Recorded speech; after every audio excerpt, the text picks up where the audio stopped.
J'ai formé des milliers de femmes à l'indépendance qui, si aujourd'hui je leur ferais, je leur dirais « Ok, gérez vos plannings. Maintenant, je vous explique, travaillez en fonction avec vos hormones. » Le sujet des règles, du cycle menstruel, j'ai jamais entendu ce sujet-là, alors que j'ai l'impression qu'il a une influence mais massive. Qu'elle voie les règles comme a curse, comme une malédiction. Tu vois, elle a le truc, elle veut y aller, mais elle va faire le poker face. Tu as géré des équipes. Et là, il fallait pas être une drama queen pour faire. T'as été la boss. Pour moi, c'était poker face, tu y vas parce que t'en veux, parce que t'es ambitieuse, parce qu'il y a une énergie entrepreneuriale qui est en toi, ben, tu canalises le truc. Quand je suis rentrée dans la périménopause, j'ai vraiment pris une chute magistrale. Je ne pouvais plus. Là, les gens, ils voyaient mes games, ils voyaient mes cartes. Mais même si moi, je prétendais que non, j'ai pas ça, et non, je ne pouvais plus faire le poker face. Josiane, on va aborder un sujet, déjà je te remercie d'être là, qui est, à mon sens, un genre de tabou, parce que j'ai l'impression d'être quelqu'un qui... Je parle de beaucoup de sujets avec mes amis proches, mais ce sujet-là, je ne l'ai jamais abordé. Le sujet des règles, du cycle menstruel, j'ai l'impression que c'est un énorme tabou. Pourquoi ? Ben, parce que ça nous touche tellement, David, sur notre personnalité, de ce qu'on est, de ce qu'on ressent, de comment est-ce qu'on manifeste. On se manifeste, comment on est socialement, comment on est... Et au fait, c'est un tabou parce qu'on pense qu'on doit être tous réglés de la même manière, qu'on devrait tous fonctionner de la même manière, qu'on devrait tous avoir les mêmes réponses au même moment, face aux mêmes stimuli. Mais au fait, on n'a pas du tout été créé comme ça. Au fait, pas du tout. Et on ne comprend rien de comment l'autre y fonctionne, parce que tout simplement, on ne comprend pas qu'est-ce qui, à l'interne de lui, l'horloge hormonale à l'interne, sur quelle heure elle est branchée. Donc, au fait, émotionnellement, on parle à des nocturnes alors qu'on est diurne. Enfin, voilà, et on ne comprend pas qu'ils ne sont pas dans le même fuseau horaire que nous. Ok. Mais... Aujourd'hui, on est dans une société qui est la parole est libérée sur tellement de sujets, que ce soit la sexualité, plein de sujets qui en fait, il n'y a plus de tabou. Mais j'ai l'impression que celui-là, pas à l'école, dans les amitiés, c'est pas un truc qui ressort. Alors, je sais pas, c'est peut-être un truc français, mais même quand je regarde, par exemple, les podcasts d'entrepreneurs féminins ou masculins, j'ai jamais entendu ce sujet-là, alors que j'ai l'impression qu'il a une influence mais massive sur déjà les relations de couple, sur l'énergie. Et ici, dans ce podcast, moi, ce qui m'intéresse, c'est pour le papa, être un meilleur papa, un meilleur patron. Et donc, ça passe par une meilleure relation avec son conjoint, mais aussi comprendre les cycles. C'est peut-être avec ses salariés, avec son équipe. Ça peut avoir un impact. Donc, moi, ce qui m'intéresserait de savoir, c'est quels sont les mythes que les gens ont sur ce sujet-là, parce que comme c'est pas un sujet abordé, tout le monde se fait un peu une idée. Quelles sont les fausses croyances sur le cycle ? C'est super intéressant. Et moi, je te félicite que tu me poses cette question-là, parce que tu as raison, hein. Je veux dire, on a plein de fausses croyances. On se construit un monde d'expérience, de vécu aussi. Et puis, je vais juste rebondir dans ton introduction, mais pourquoi est-ce qu'on n'en parle pas ? Il me semble que c'est important. C'est les mots que tu as dit, mais il me semble qu'au fait, au final, ça influence tout. Eh bien, il y a tellement de facteurs qui influencent nos hormones, qui sont environnementales, qui sont agriculture, qui sont genre, qui sont chimiquement modifiés ou pas, ou tenus sous couvert.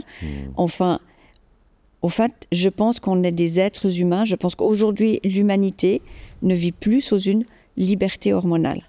Je pense que nos hormones sont tellement conditionnées ou vivent dans un contexte qui a de telles modifications imposées. Et je te donne un exemple très concret. Je vais rentrer dans le vif du sujet là. L'horloge interne d'une femme n'est absolument incompatible avec le monde du travail. Une femme, si on s'écoutait vraiment, elle pourrait travailler comme une malade, mais alors la bête du game, pendant 3 semaines par mois, mais elle devrait avoir une semaine freedom, congé pour elle, si vraiment on utilisait, si vraiment l'hormone était au centre du cœur de nos décisions, de nos structures. Mais voilà, c'est pas le cas. C'est pas le cas. Donc, si tu veux, il y a trop de choses qui nous gouvernent ou qui nous cernent ou qui nous influencent, qui sont complètement à l'opposé de nos hormones. À l'opposé. Bah, en fait, en t'écoutant aussi, j'ai l'impression que avec une société qui veut enlever le genre, ça, c'est encore un des sujets où, en fait, on le sait tous, mais on n'ose pas le dire, que madame est complètement différente de nous dans ses émotions, dans ce qu'elle traverse. Et du coup, il y a une inégalité incroyable. Incroyable. Et là, tu soulèves vraiment un lièvre, hein, mais je pense que ton audience et toi, tu vas au cœur et c'est super qu'on ose aussi se poser peut-être certaines questions. Et j'ai envie de dire un mot qui ne se dit pas en français, mais quoi si, ou est-ce qu'éventuellement, y aurait-il, en tout cas de poser les points d'interrogation, y aurait-il dans notre évolution d'humain, de société aujourd'hui, une tendance qui s'installe, qui se démocratise, j'ai presque envie de dire qui touche notre éducation, qui touche notre système de loi et qui serait influencée par notre mode de vie, par notre contexte qui est super œstrogénisé. Et les hommes aujourd'hui sont confrontés à un monde d'œstrogènes comme ils n'ont jamais été confrontés de toute l'histoire de l'humanité. Alors si on fait le b.a.-ba, œstrogène, c'est... Alors, les œstrogènes, c'est une des hormones sexuelles de la femme qui va développer des caractéristiques physiologiques, émotionnelles, même, je pense, spirituelles, d'une caractéristique d'une femme d'un genre féminin qui est là pour reproduire la vie. Donc, c'est ce qui va donner... alors, il n'y a pas que les œstrogènes, il y a aussi la progestérone, c'est deux groupes d'hormones. C'est ce qui va donner... Excuse-moi, alors là, je vais aussi taper dans le vif du sujet. Ouais. Le super pouvoir des femmes. Ok.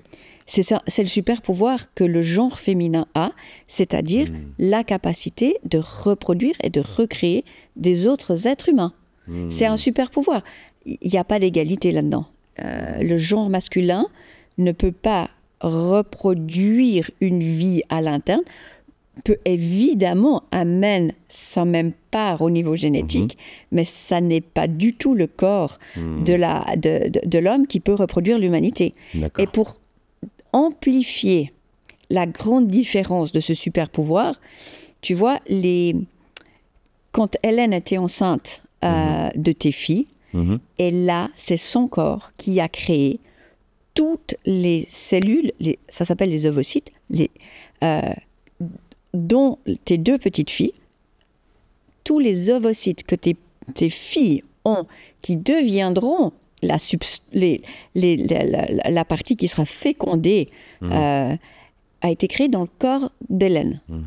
Et ça prend toute une vie pour maturer, pour qu'un ovocyte vienne à maturation.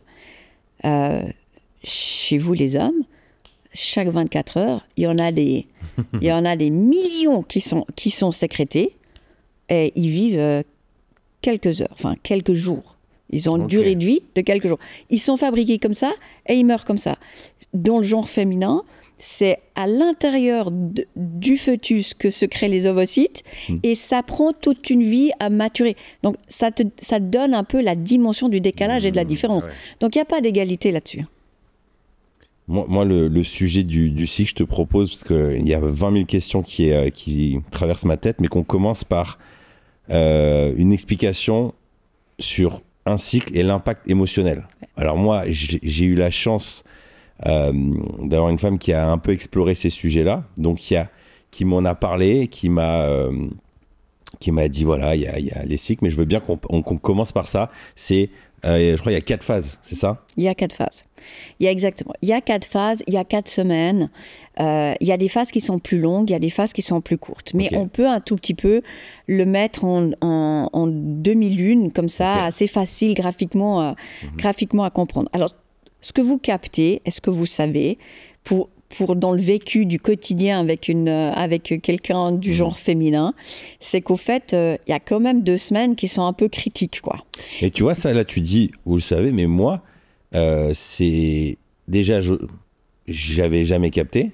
Des années, je me dis, putain, elle est vraiment chiante quand elle a des problèmes et en passer des embrouilles, jusqu'à ce qu'elle vienne en disant, mais j'ai l'impression que ça a un impact émotionnel et tout ça. Au début, j'étais là en mode, ouais, c'est une excuse. Je suis sûr qu'elle me sort une vieille excuse, c'est juste un gros problème comportemental, elle n'arrive pas à se gérer, quoi, c'est tout. Après, je comprends. Et après, ben, c'est devenu dans la discussion. Tu vois, il y a des moments où je lui dis, on est dans le tube là ou tu vois, et là quand je le dis, je la remercie qu'elle ait l'humilité, je sens que dans son regard elle a envie encore plus de s'énerver en mode pourquoi t'oses dire une chose pareille, mais non, c'est pas du tout naturel, enfin genre j'avais pas fait le lien, moi. T'avais pas fait le lien, ouais, mais parce qu'on ne nous le pointe jamais et puis on comprend pas l'autre, c'est quoi son horloge interne? C'est quoi qui fait bouger une certaine partie d'elle-même est complètement différent. Donc, vraiment pour la faire simple, parce que vous êtes des hommes, puis y aller à... OK, il y a la semaine rouge. OK. D'accord, la semaine rouge, c'est la semaine où la femme va excréter du sang, c'est les règles. C'est le premier jour du cycle. D'accord. C'est les brigades rouges. OK. OK? C'est là que... Et là, émotionnellement, du coup, madame est dans quel état? Alors, émotionnellement, elle est dans l'état où ça sort, ça va évacuer. Elle peut même se relâcher. Elle peut même commencer à... Il y a une force qui va venir en elle. Parce qu'il y a... OK, maintenant on y est. Tu vois, il y a le ménage qui se fait. Donc, elle peut être bien dans cette phase-là ou relativement bien. Par contre, ce qui trompe, c'est que physiquement... Bah écoute, ça ressemble quand même à des petites hémorragies, hein. Alors, plus ou moins intenses selon les héros. Donc il peut y avoir aussi quelque chose d'extrêmement épuisant. Il peut aussi y avoir des douleurs. Suivant son état métabolique, écoute, ça fait mal. Et ça peut même faire très mal. Bah moi, j'ai des souvenirs de salariés où, en fait, qui étaient absents tous les mois pendant plusieurs jours. Et puis quand elles étaient là, ben, je sens... c'était douloureux, quoi. Et moi, j'avais beaucoup de peine pour elle parce que je me disais, mais en fait, ça n'a pas l'air d'être un truc genre une fois par an. Là, c'est tout le temps, à chaque fois. Et je me posais la question, mais comment elles font, quoi? Alors oui, si tu veux, il y a la souffrance physique, il y a l'inflammation, il y a la fatigue qui peut s'installer à cette phase-là. Mais émotionnellement, si on prend que l'état émotionnel, si tu fais abstraction et que tu gères les points qu'on vient de dire au préalable, mentalement, la femme peut commencer à se préparer, à monter vraiment dans une phase de puissance. Donc, quand tu disais avant, il faudrait qu'une semaine par mois, elle ne bosse pas, est-ce que c'est cette semaine-là ou pas? D'accord. Non, ça l'est pas. Et alors, du coup, on va faire comme ça, on fait phase par phase et donc, tu m'expliques. Et après, moi, en tant que papa, en tant que mari, en tant que conjoint, comment je peux être un soutien et comment je me positionne. Exact.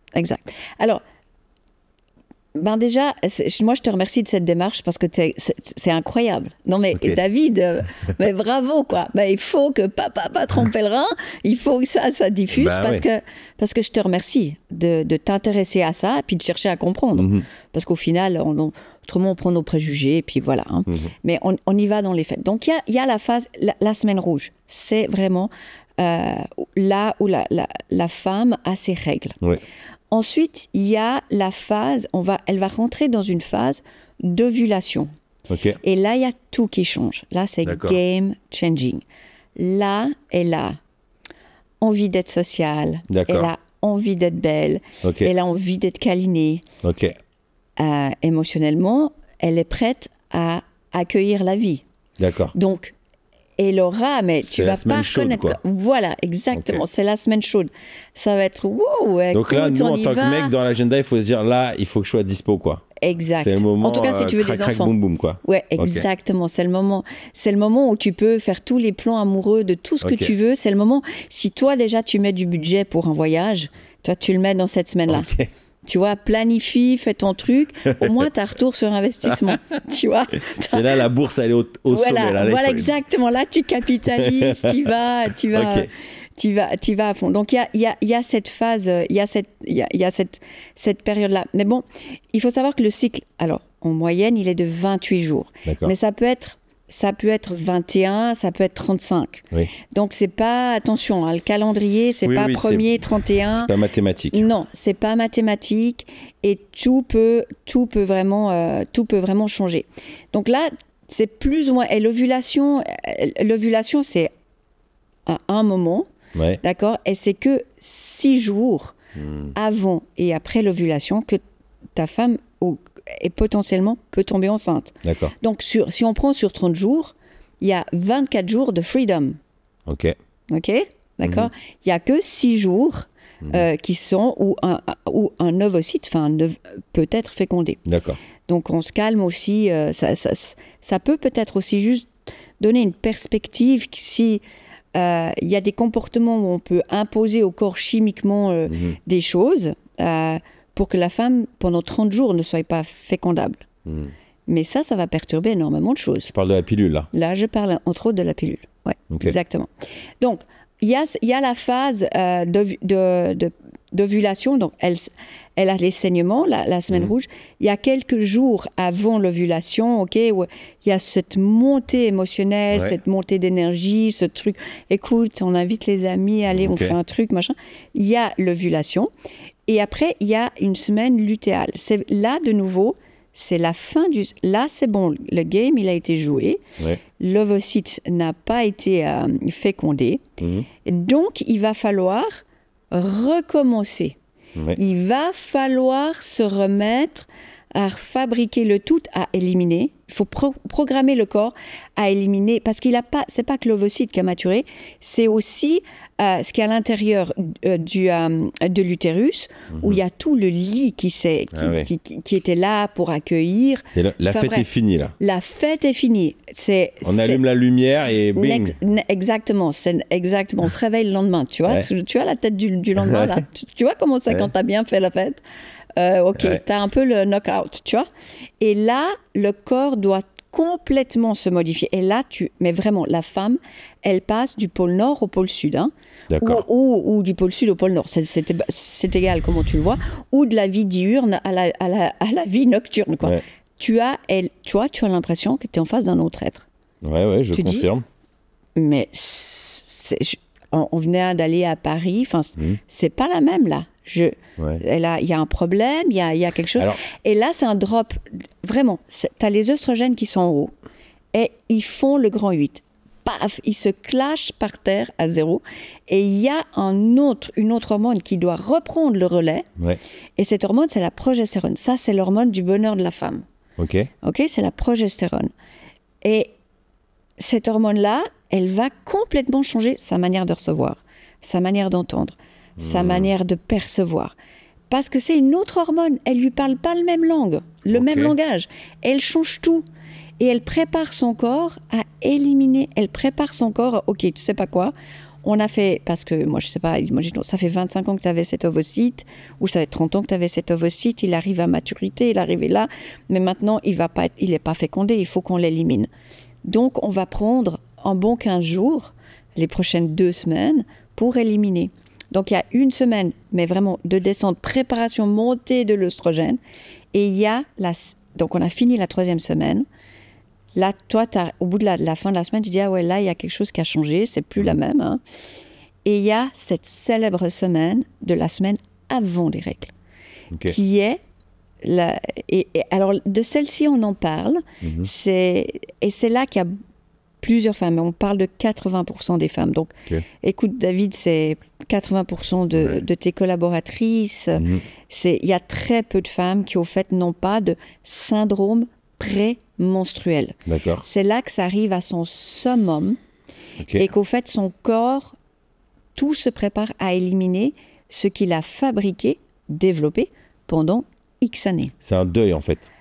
Alors oui, on pourrait il y a une préparation au deuil. D'accord. Et là, c'est pas ça qui est en train d'arriver. Oui, c'est ça qui est en train d'arriver, mais parce qu'on ne respecte pas la progestérone, parce qu'on ne respecte pas, parce que la femme ne prend pas de temps à ce moment-là, que le travail ne permet pas qu'on prenne de temps, la vie ne permet pas qu'on prenne de temps, la progestérone, on la tarabuste, on la violente, on la tient sous couvert. Attends, mais là, ce que tu es en train de dire, c'est que dans cette semaine de pré-menstruation, oui.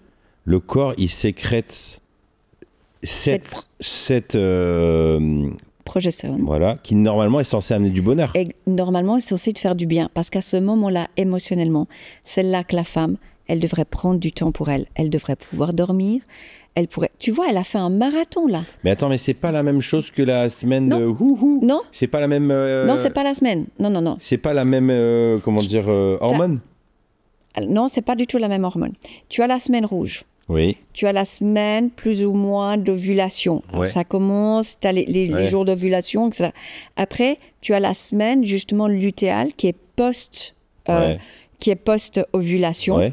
Là, ça a préparé à l'élimination. Ouais. Mais tu as la semaine prémenstruelle. On est dans la 4e semaine. D'accord. Et c'est cette semaine-là où la femme, il faut la laisser tranquille. Il faut arrêter de lui exiger des choses. D'accord. Son corps doit éliminer. Son corps doit évacuer. Ouais. Ton corps doit se préparer à recréer un nouveau cycle. Ouais. Tu vois, il y a tout qui se met en route en même temps. Et surtout, dans la progestérone, c'est cette hormone qui va faire que, au fait, là, elle ne peut pas tomber enceinte. Elle ne peut pas tomber enceinte.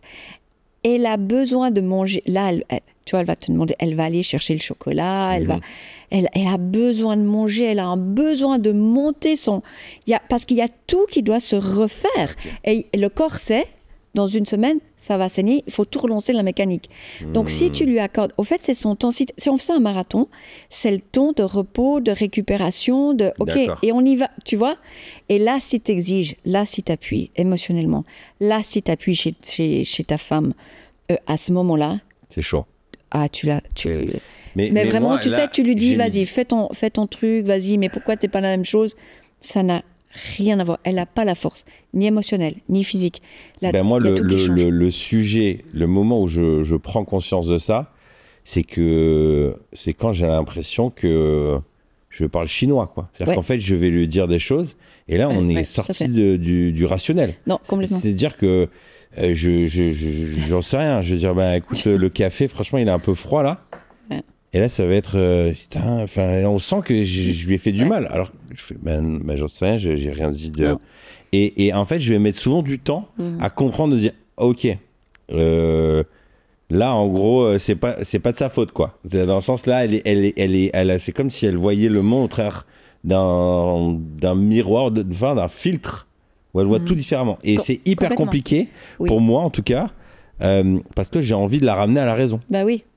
Et tu as surtout envie qu'elle comprenne la même chose, parce que toi, tu comprends la même chose du matin au soir. Bah oui. Tu vois, c'est pas que tu lui dis autrement, mais c'est qu'elle, dans cette phase-là, elle est de nouveau, elle va s'accuser. Ah purée, ça va à nouveau pas. Mais elle n'y arrivera pas, tu vois. Elle va interpréter ton message de ok, je suis pas assez bonne, j'ai pas encore assez fait, son café n'est peut-être pas assez chaud, etc. Donc moi, puis elle ne peut pas émotionnellement, elle n'a pas la force émotionnelle pour faire ça. Son corps travaille à l'interne pour tout refaire. Mais donc du coup, là, coaching de papa, moi j'ai un défi, c'est que dans ces moments-là, elle va m'accuser d'être trop agressif, de pas comprendre, nanana. Elle passe de genre, ok, ça va pas, à agression. Et moi, j'essaye d'amener de la rationalité, mais je m'enfonce. À chaque mot que je dis, je m'enfonce. Ouais. Tu vois, j'essaye de dire, non, mais en fait, c'était juste qu'il était froid, mais c'est pas ça. Mais tu vois, c'était un peu comme hier, il y avait le verre. Comment ça, hier? Mais tu n'étais pas content aussi hier? Mais non, mais attends, non, c'était pas du tout par rapport à hier. Et en fait, je m'enfonce. Et du coup, je mets une éternité après à essayer de remonter. Et au bout d'un moment, je me dis, ok, tu te tais là. Est-ce que toi, en tant que coach, là, sur ce sujet-là, si tu as envie de me coacher, je me tais et je laisse passer. C'est vraiment, je m'accroche dans le bateau, il y a la tempête, je m'accroche au poteau et j'attends que ça passe. Exactement. Et tu lui dis, écoute, je comprends, il y a tellement de modifications dedans de toi qu'au fait, là, tous les éléments extérieurs, c'est plus aucune importance. Mais ça demande quand même de l'humilité aussi pour elle et pour les dames, parce que là, dans ce moment-là, elle n'a pas envie de dire que c'est parce qu'elle voit le monde sous un autre regard. Ouais. Elle est en train de dire non, je parle français comme toi, là, je suis pas en train de parler chinois. Non, ça n'a rien à voir. Et là j'ai dit, donc ça demande quand même de l'humilité. Ça demande de l'humilité, mais tu sais, on peut pas avoir d'humilité si on n'a pas la connaissance. Okay. Peut-être qu'elle-même, elle ne sait pas. Elle pense que c'est la semaine des règles qui est le plus dur. Alors que si elle capitalisait sur cette semaine avant les règles, qu'elle prenait un peu soin d'elle, tu vois, elle peut dormir un peu plus longtemps, elle peut lire, c'est son moment où il faut qu'elle se soigne. Là, il faut qu'elle fasse l'introspection. Qu'est-ce que je pourrais faire ? Il faut qu'elle ait du temps de repos. Tu vois, son corps a fait un marathon là, on lui demande de fonctionner comme si elle était en train de faire de nouveau la course. Écoute, là, dans cette semaine, elle n'est pas en train de faire la course. Elle peut plus faire la course. Alors toi, tu lui demandes, mais pourquoi tu n'as pas tes baskets là ? Normalement, ça marche. Ouais. Normalement, tu arrives à courir là avec moi. Tu vois, on y est. Il y a quoi qui a changé ? Eh ben non. Là, elle, tu la fais courir à pieds nus. Tu lui donnes pas à boire parce qu'elle est déshydratée. Et en plus, son corps sait qu'elle recommence le marathon. Donc, quelques jours, il y a le nouveau marathon qui recommence. Bah oui. Parce qu'au fait, elle a plus... Vraiment, ses œstrogènes sont à zéro. Alors moi, là, je vais te donner un truc. Vas-y. Et tu arriveras. Et je sais que ça va te... tu vas le savoir. Imagine-toi qu'une semaine par mois, ta testostérone, qui te donne ton humph, qui te donne ton gut, qui te donne ton envie, enfin, il y a tout qui bouge avec la testostérone, eh bien, elle soit à zéro et t'es à plat. Mais en fait, j'en ai aucune idée là-dessus. Mais que ta nana, elle te dit, tu peux pas courir là, tu peux pas y aller, on peut pas faire un truc. Toi, t'en peux juste plus, t'as plus de testostérone. Elle a plus, dans cette phase avant les règles, il y a plus d'œstrogène. C'est à zéro. Okay. Et en plus, ça se modifie après parce que ça deviendra sa réalité dans la périménopause, ou ménopause, etc. Il y aura plus d'œstrogène. Zero, my friend. Et il y a une autre hormone qui prend le relais. Bah ouais, parce qu'il faut quand même vivre. Mais tu sais quelle est l'hormone qui prend le relais ? Non. Et ça va t'aider à comprendre. C'est le cortisol. Okay. Tu sais ce que c'est c'est l'hormone du stress. Ok. Donc, au fait, quand elle a plus d'œstrogène, elle est hyper stressée. Il y a le niveau là. Tu vois, c'est une malédiction, le truc. Non. Mais non, c'est pas une malédiction. C'est un cycle qui produit la vie de l'humanité. C'est la raison qui va faire... C'est tout ça, c'est ce mécanisme-là qui va faire qu'il y a des êtres humains. Ta mère, elle a passé par là. Mais toi, t'es là parce que ta mère a vécu ça. Tu vois ce que je veux dire ? Donc, est-ce que t'es une malédiction ? Alors, c'est à toi de répondre à cette question. Non, mais c'est pour elle, dans le sens que le prix à payer, il est énorme. Et en fait, que tu l'as dit en introduction, et du coup, j'ai bien envie d'aller aussi sur ce sujet-là. Toi, tu es une chef d'entreprise, tu as eu des dizaines de salariés, des équipes. Moi, j'ai de la peine. En fait, je me dis, mais si une semaine, voire même plutôt 2 semaines, puisqu'il y a l'émotionnel, puis après c'est physique, je suis down, mais que je suis quand même obligé de me battre, sourire et faire semblant. J'avais entendu une fois quelqu'un qui disait, c'est comme si une semaine par mois, tu as la gastro, quoi. C'est vraiment, ça te fatigue, le corps, il est en vrac. Mais en fait, on parle du féminisme qui a libéré les femmes en mode au travail, mais en même temps, j'ai presque envie de dire, peut-être qu'elles étaient pouvoir gérer leur temps à la maison tranquille et traverser cette phase. C'était peut-être pas tranquille parce qu'il y a eu du boulot, mais au moins elles géraient leur emploi du temps. Non, alors complètement. La cloque interne n'a rien à voir avec l'horloge du travail, mais vraiment pas. Et toi, du coup, en tant que patronne, t'as fait comment alors ? Ouais, eh bien, tu sais, j'aurais souhaité réaliser et avoir ces compétences avant. D'accord. Parce que même en tant qu'infirmière, ça c'est mon métier de base, alors j'avais appris le cycle, etc., mais on ne m'avait jamais appris l'impact hormonal. Okay ? Donc pour moi, c'était poker face, tu y vas, tu gères tes hormones, tu pleureras pas, tu vois, il y avait presque la loi, là, les 10 commandements qui est à faire sur la loi du travail, de savoir se comporter et tout, et t'apprends le code, quoi. Et parce que t'en veux, parce que t'es ambitieuse, parce qu'il y a une énergie entrepreneuriale qui est en toi, ben, tu canalises le tout. Et j'ai formé des milliers de femmes à l'indépendance qui, si aujourd'hui je leur ferais, je leur dirais, OK, gérez vos plannings. Maintenant, je vous explique. Travaillez en fonction avec vos hormones. Bossez avec vos hormones. Mais c'est pas que l'agenda qui doit s'arranger. C'est aussi, tu vois, je vais lancer un petit truc, c'est aussi leur alimentation. Leur alimentation, elle doit changer en fonction de leur cycle. Elles doivent nourrir leurs hormones en fonction de leur cycle. Leur cycle. Et, tu sais, comme... Maintenant, je te donne un exemple. Il y a le truc, le jeûne intermittent. Ouais. Donc, comme les femmes, elles ont envie de gérer leur poids, machin, etc. Enfin, bon, il y a tout le truc. Eh bien, jeûne intermittent. Eh bien, voilà, le jeûne intermittent, il était fait pour les hommes. D'accord. Et si une femme, elle rentre dans la cloque, OK, moi, je fais mon 18-6, tu vois, ou je fais mon 12-12, etc. Eh bien, suivant son cycle, si elle ne sait pas comment, elle se flingue. D'accord. Elle doit nourrir ses hormones. D'accord. Elle ne peut pas jeûner comme un homme. C'est pas la même chose. C'est pas la même chose. C'est tellement plus... Écoute, c'est tellement plus complexe, mais c'est tellement plus beau. Tu t'imagines que... Enfin, je sais pas, là, toi, t'as 4 enfants, tu les as vus naître. Quand ils étaient là, tout d'un coup, là, il y a ce bébé, là, il était là, et il est là pour toujours, il est là pour l'éternité, il est là. Il y a une incarnation. C'est magnifique. Moi, c'est alors, juste... tu t'imagines comme c'est complexe, quoi. Ça me fait... Là où ça me fait réfléchir, c'est à plusieurs niveaux, mais c'est de me dire... peut-être j'en demande trop. On en demande trop parce que... si on va prendre la métaphore du marathon, j'ai un ami, il fait plein de marathons, il fait des trails et tout. Avant, il mange d'une certaine manière. Exact.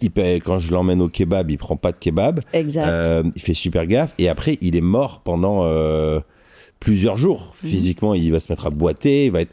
Et loin de moi l'idée, 2 jours après, de lui dire vas-y, viens, on va faire du tennis ou même autre chose. Donc en fait, est-ce qu'il faut réduire ses ambitions ? Est-ce qu'il faut aller contre la nature et optimiser au maximum pour pouvoir traverser ces phases-là ? Parce que même, tu vois, dans le cas du travail, si on essaye d'être attentif à cette réalité, je voyais sur LinkedIn un patron qui disait qui donnait plusieurs jours de congé à ses salariés qui pouvaient les prendre quand ils voulaient dans la semaine, dans le mois, dans les phases de prémenstruation, enfin quand elles voulaient. Mais quand tu fais dans un travail d'équipe, parce qu'en fait, elle l'aura en début de semaine, lui, et après, les réunions, on fait comment ? Exact. Alors, tu vois, moi, je pense qu'au fait, on est tellement loin du modèle idéal de comment l'homme et la femme fonctionnent et dans leur pleine capacité. On est tellement loin, on a tellement d'ignorance. Et il y a une sur-œstrogénisation. On est tous, même les hommes, exposés de manière massive à trop d'œstrogènes, de modificateurs endocriniens. Donc, là, tout est perturbé, ok ? Donc, de toute façon, ça nous influence. De toute façon, rien que la connaissance que les femmes ne savent pas comment elles-mêmes, elles fonctionnent vraiment, qu'elles voient les règles comme a curse, comme une malédiction, qu'elles subissent le truc, tu vois. Elles sont tellement « je subis ». Alors, si tu as une femme qui est un peu, tu vois, elle a le truc, elle veut y aller, mais elle va faire le poker face. Mais le poker face, ça va bien aller un moment, hein, c'est sûr. Mais à un moment donné, je te promets que quand elle retourne la carte, t'es au tapis. Hein. Toi, c'est ce qui s'est passé pour toi ? Parce que moi, de ce que je connais de ton parcours, c'est que tu as géré des équipes. Et là, il fallait pas être une drama queen pour faire... T'as été la boss. Ouais. Donc, t'as dû canaliser ça à mort. Exact. J'ai canalisé ça. Mais est-ce que c'est un talent dans le sens que tu as de par ton caractère ? Est-ce que c'est quelque chose de conscient ? Tu t'es dit, je ne peux pas m'autoriser ça, donc je me fais violence ? Alors, c'était vraiment, alors, authentiquement.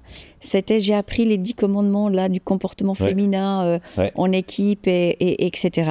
J'avais une conscience que les hormones, elles avaient un impact énorme sur mes émotions, comment j'allais entendre les choses, percevoir les choses, retranscrire les choses, etc. Ouais. Et j'ai dit, tout ça, tu gardes sur contrôle. Mais moi, dans ma situation familiale, je suis le socle, d'accord ? Je suis Moi, je suis pas la drama dans le. Si tu dis que les émotions, bah, j'imagine, je sais pas, moi, en tant que patron, le nombre de fois où les gens me comprennent pas ou moi je les comprends pas, déjà à mon niveau, c'est compliqué de comprendre. J'ose même pas imaginer si comment dire, à mon intérieur, il me fait vriller, mais je peux devenir un tyran. Exactement. C'est-à-dire, je vire les gens qui me rendent dingue parce qu'ils m'ont mal regardé dans le couloir et sorti d'une réunion. Enfin, je pourrais devenir fou.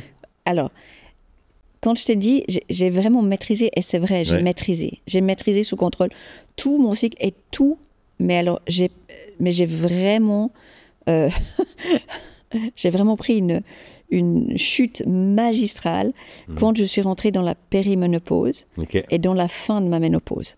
Et là, tout d'un coup, je ne pouvais plus faire poker face. Je ne pouvais plus. Pourtant, je te promets, mais ça marche. Je fais poker face. Eh ben non, tu sais pas quoi? Je ne pouvais plus. Là, les gens, ils voyaient mes games, ils voyaient mes cartes. Mais même si moi, je prétendais que non, j'ai pas ça, non, je ne pouvais plus faire le poker face. Je pouvais plus. Et j'ai vraiment pris à la fin de mon cycle de ménopause. Moi, j'ai eu une ménopause imposée, chirurgicale, sur des problèmes de santé. Donc, c'est pas que j'ai eu une évolution naturelle. J'ai eu voilà, c'était technique, c'était... Et bam, ça m'a été imposé. Donc, je l'ai eu 10 ans avant que ça aurait été naturellement. Bon, et là, tout d'un coup, mon entourage, ma famille ne me reconnaissait pas, mon mari ne me reconnaissait pas. Il disait, mais t'as quoi? Et je te promets, j'aurais pu, mais j'aurais pu les épingler au mur et leur dire, vous allez attendre que je vienne vous désépingler. Je ne supportais plus rien. Et ils ne comprenaient pas parce qu'ils ne m'ont jamais vu comme ça. Tu sais, ma fille aînée, quand elle est partie de la maison, je l'ai accompagnée, elle est partie en Allemagne, etc. Puis je l'ai pris en voiture, puis on est parti. Puis je dis, purée, c'est ma fille aînée, tu vois, là, elle part, tu vois, elle quitte le nid. Mais il faudrait quand même qu'elle me dise, c'était quoi, qu'est-ce qu'elle aurait souhaité que je sois différente. Et elle s'est retournée vers moi, puis elle m'a dit, maman, j'aurais souhaité te voir pleurer. J'avais jamais pleuré. J'avais perdu mes parents. J'ai perdu mon père, j'ai perdu ma mère. On avait vécu des drames. Elle ne m'avait jamais vu pleurer. Alors, tu vois, j'avais mis le truc hyper haut. Elle disait, pour moi, c'est trop difficile de penser parce qu'elle y arrivait pas. Et là, j'ai décidé, quand elle m'a dit ça, j'ai dit, ouais, il faut vraiment que tu fasses un travail sur ton émotionnel. Il faut que tu sois vrai avec tes émotions. Il faut que tu arrêtes de les congeler. Il faut que tu montes ta vraie face. Et j'ai fait ce travail-là. Et à un moment donné, j'ai dit, OK, je me congèlerai plus, je garderai mon thermostat, parce que il y a quand même aussi, tu peux aussi apprendre à faire le thermostat, tu vois. Est-ce que t'es la température ou est-ce que t'es le thermostat? Moi, c'est le sujet, là, comment dire, ce que tu dis, c'est le sujet que souvent avec Hélène dans les phases d'embrouille. J'ai envie de dire, mais là, mesure-toi, reviens à... Mais donc c'est possible. C'est possible. Mais c'est dur. C'est possible, et c'est possible que s'il y a un respect des besoins fondamentaux, hormonaux, émotionnels, métaboliques, que si tu vois la femme typique, tu as une collaboratrice, et on va dire ça comme ça, ou ton épouse, enfin peu importe qui c'est, ou ta sœur, ta mère, bref, elle est ancrée, elle est prise là dans le truc du régime. Dans la restriction calorique. Dans le truc, il faut que je mange des feuilles de salade, que je boive de l'eau, et puis à la limite, peut-être j'aurai une tranche de concombre ce soir. Et qu'elle mange comme ça dans sa semaine prémenstruelle. Eh bien là, tu mets une bombe. Mais tu installes une bombe qui va exploser et tout le reste. Alors, sa semaine de règles, ça sera une cata. Quand c'était le cool vacances, ovulation, c'est tout juste elle a envie de... Parce qu'elle a juste pas nourri son corps correctement. Donc, en fait, c'est un ensemble. Tu vois, il y a la prise en charge émotionnelle, il y a la prise en charge alimentaire. Et il faut juste... Mais au fait, ça semble compliqué et au final, c'est assez simple. Ce qui est compliqué pour vous, les gars, c'est que vous fonctionnez aux 24 heures. D'accord? Et tu vois, minuit, c'est minuit, 1 heure, c'est 1 heure. La sieste crapuleuse, c'est la sieste crapuleuse. Tu vois, ça fonctionne. Et puis, chez vous, tu sais, la régularité, c'est plus facile. Dans tout. Quand ton process, il est ben c'est tous les jours la même chose, c'est plus simple. Chez la femme, c'est 28 jours qui sont complètement différents. Et c'est pas 28 jours qui se ressemblent. Bah oui, Elle oui. passe de pôle Nord, pôle Sud, Bah oui. sur L'équateur, non? l'équateur, je remonte un petit peu au pôle Nord, non, je redescends au pôle Sud, et ça, c'est vrai. tu as pas de repères. Et si tu t'habilles pas, ou si tu manges pas correctement quand tu es au pôle Nord, ou tu es au pôle Sud, ou que tu es au bord de l'équateur, ben tu peux y aller en bikini au pôle Sud, tu vas voir ce que ça va te faire. Et ça me fait penser à une des phrases que Hélène n'a pas aimé que je dise. La dernière fois, on était invité à un podcast. Je lui disais, mais en fait, quand on s'est mariés les premières années, j'avais l'impression d'avoir été trahi sur la marchandise. Parce que moi, la Hélène que je connaissais, comme nous, en plus, on n'a pas vécu ensemble avant de se marier. Donc, moi, je la voyais toujours dynamique.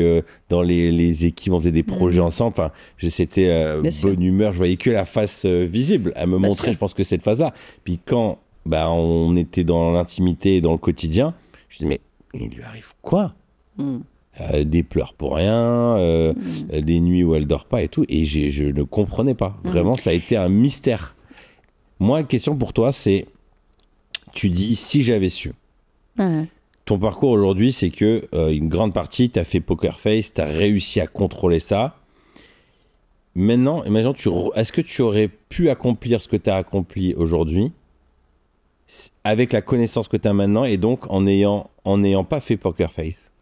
Oui, si j'avais su ce que je sais aujourd'hui et que je l'avais intégré comme un lifestyle, que je l'avais intégré vraiment je pense même que mon impact sur la société et sur les milliers de femmes que j'ai lancées dans l'entrepreneuriat serait complètement différent. Alors ça aurait été quoi qui aurait été... Ça m'intéresserait de savoir ce que tu changerais. Ben, tu vois, typique, si vraiment on suit le cycle de la femme, la femme peut te renverser des montagnes pendant 3 semaines. Ok. D'accord. Et elle a besoin de récupérer pendant 1 semaine. Et je vais te donner un exemple. J'avais une de mes profs, et elle avait 2 instituts. 2. Okay. Alors attends, à 2 endroits dans des villes, etc. Elle bossait de 9h à 21h. C'était son... Mais elle travaillait 3 semaines par mois. Ouais. Et 1 semaine par mois, elle partait en Sicile. Elle était italienne. Elle avait des parents en Sicile. Et 1 semaine par mois, elle partait en Sicile. Je disais, mais comment tu fais ça? Puis tu sais, je la voyais, elle avait de l'énergie. Elle était elle était là, elle était fun. 2 instituts, elle se faisait un chiffre d'affaires de et elle était capable, je la voyais au fait, mais elle en faisait 2 fois plus que les autres. Okay. Elle avait littéralement 12 semaines en Sicile par année. Tu vois ce que je veux dire? Plus ses vacances, plus ses trucs. Et elle bossait comme une malade. Je dis, mais comment t'y arrivais? Puis elle me disait, non, mais écoute, c'est un rythme, c'est assez facile, ça va bien. Tu vois, elle était installée dans un lifestyle qui faisait qu'elle avait une puissance décuplée sur 3 semaines. Aujourd'hui, je comprends. D'accord. Tu vois, et sa régularité de sa semaine de repos a complètement renforcé ses performances de travail pendant ces 3 semaines. Est-ce que, là, si on essaie de trouver des solutions, enfin d'explorer des solutions, est-ce que pendant cette semaine tendue, vaut mieux qu'elle soit en communauté, c'est avec les enfants, ou vaut mieux lui dire, limite, si on avait les moyens et la possibilité, vas-y, va, prends 1 semaine pour toi, je veux pas te voir, ou au contraire, elle a besoin de la communauté des enfants, des câlins. Elle a besoin d'avoir du temps pour soi. Alors, il y a des femmes, tu les enlèves des enfants, tu les achèves. Hein. Okay. Tu peux pas, il n'y a aucun moment de leur période, mais elle a besoin d'avoir de l'espace, du temps, des soins. C'est le moment où là, à ce moment-là, toi, tu capitalises, tu l'envoies dans un spa, tu lui payes un massage, tu lui dis, écoute, ce matin, je t'amène le déjeuner au lit. Tu veux capitaliser sur le déjeuner au lit? Tu l'amènes à ce moment-là. Tu lui dis, tu sais pas quoi? T'inquiète pas, c'est moi qui sors le chien. J'amène le kids game. Ce soir, j'ai commandé traiteur. Tu vois ce que je veux dire? Et là, c'est magique. Ok. C'est-à-dire qu'en fait, cette semaine, si on lui permet de vivre cette semaine-là, de bien se reposer, ça lui permettra de vivre tout le reste en décuplé, c'est ça? Exactement. Et aujourd'hui, tu vois, nous, ce qu'on pense, c'est que c'est la semaine des règles qui va pas. Non, c'est la semaine d'avant, c'est ça? Mais c'est la semaine d'avant qu'il faut prendre soin pour que la semaine des règles aille mieux. Ouais. Bah, moi un petit trick à partager à ceux qui nous écoutent, et je remercie Hélène de le faire, hein, c'est qu'on a les agendas partagés et elle me marque les périodes où elle en est. Donc moi, je le sais, tu vois. Mais parfois, j'oublie, tu vois, des moments, il y a une embrouille et je me dis, bon, je vais quand même aller checker l'agenda. Ouais. Mais maintenant, moi, ce qui m'intéresserait, c'est sur la dimension, là, sur le côté conjoint, je le vois bien. Ah oui, si, non. Sur le côté famille, il y a encore une question vis-à-vis des enfants. Mm-hmm. C'est-à-dire qu'il y a des moments où dans l'air, c'est chaud, parce que, il y a ce que tu es en train d'expliquer. Et du coup, ça crée une sale ambiance familiale. Mm-hmm. Mais moi, je vais pas dire, ils sont peut-être encore trop jeunes, hein, mais leur dire, bon, voilà, votre maman, voilà, quoi. Ouais, je comprends. Comment toi, tu serais quoi tes conseils? Est-ce que le fait d'en parler ouvertement, voilà, maman, c'est pas son moment, on va la laisser tranquille, mais elle se sent un peu ostracisée, quoi. On la met l'eau. Donc comment tu sais, là, je pense que être adulte, c'est aussi savoir se gérer et c'est savoir assumer ses responsabilités. Si tu as des enfants que tu les as mis au monde, écoute, tu sais pas quoi, tu seras parent à vie. Et tu devras gérer, et surtout, tu veux être aussi... Ton rôle, c'est d'être un modèle pour tes enfants. Tu peux pas être celle qui va être la tyrannique, là, puis mettre sous l'excuse, écoute, tu vois, mes œstrogènes sont à plat, là, tu vois, j'ai pas la force. Non, je crois que être parent, c'est être rôle modèle. Et être rôle modèle, c'est savoir comment ça fonctionne, la mécanique. Donc, tu n'as pas à faire non plus, entre parenthèses, subir tes enfants d'une atmosphère tyrannique. Oui. Mais tu dois installer un contexte familial de respect. Je vais te donner un truc qui peut beaucoup aider au niveau familial. Peu importe le cycle de la vie. Et ça, on l'a fait, et je te promets, c'était game changing. On avait systématiquement une soirée famille. Ok. Soirée famille, on a 4 enfants aussi, comme toi. Soirée famille, c'est on est là que pour vous. Peu importe mon cycle, hein, on est là que pour vous. Et ce soir-là, chaque enfant peut choisir, un enfant par semaine choisissait ce qu'on allait manger ou ce qu'on allait faire comme qualité. C'était extra, tu vois, c'était génial. Mais tu sais, c'était dans l'agenda. Hein. Et notre agenda, il était plutôt chargé. On respectait ça, soirée famille. Et là, on se faisait tout ce qui était interdit, style on mange au salon, style on regarde que des films, style on sort, on va faire un bowling. C'était un moment dédié à eux. Peu importe le cycle dans lequel j'étais. Écoute, t'es prioritaire. Tu vis aussi avec des enfants. Et après, on fait une autre chose que je vais recommander. On fait une soirée couple. Par semaine. Une soirée couple par semaine. Peu importe l'état de mon cycle.